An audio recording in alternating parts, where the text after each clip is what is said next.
Former cheaters. How were you caught by your significant other? My ex, many years ago, was not very smart. She knew that I had many friends who lived in the same neighborhood as her ex, whom she had left a couple of months before dating me.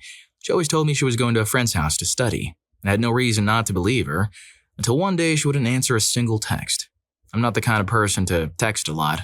I'll text you, and if you don't reply, maybe I'll text you again 2 to 3 hours later to make sure you got my last message. If you still don't answer, then I'll just talk to you when you feel like it. So, I was at my friend's house later that night, having not gotten a reply from her in maybe 12 hours.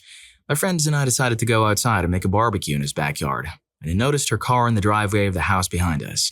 I didn't know it was her ex's house, but it was the wrong neighborhood for her friend's house. I called her sister and asked, "Where's your sister?" She said, "Oh, she's at Stacy's house." Well, I must be seeing things because I'm looking at her car right now, and this isn't Stacy's neighborhood. Her response was, So I hung up and asked my friend who lived in the house we were at, "Who owns the house behind you?" He said, "Oh, that's Jake's house." I called her phone, but it was off, so I just enjoyed the rest of my time there and didn't worry about it anymore. It was clear that the situation was what it was. About 2 hours later, I got a call from her saying her phone was on silent for study purposes and asked if I wanted to come over. I said, sure. I arrived at the house a little later and she got into the car. As soon as she shut the door, I asked, "How was studying with Stacy's?"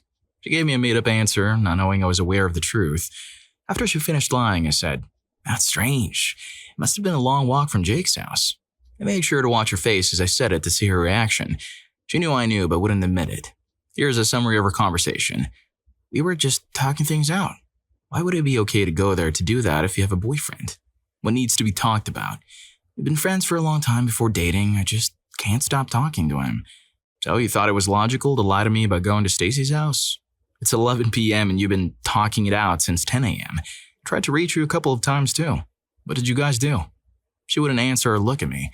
I told her to get out of the car and drove off. She had broken up with him the first time because he was dangerous and didn't seem to want to improve himself. About a year after I drove off, she called me, asking if we could try and make it work again and if I'd like to get together for dinner. I said yes and arranged a date at a nice restaurant for Saturday at 8 p.m. I told her about the dress code since it was a fancy place. I'm not sure how long she waited because I didn't go.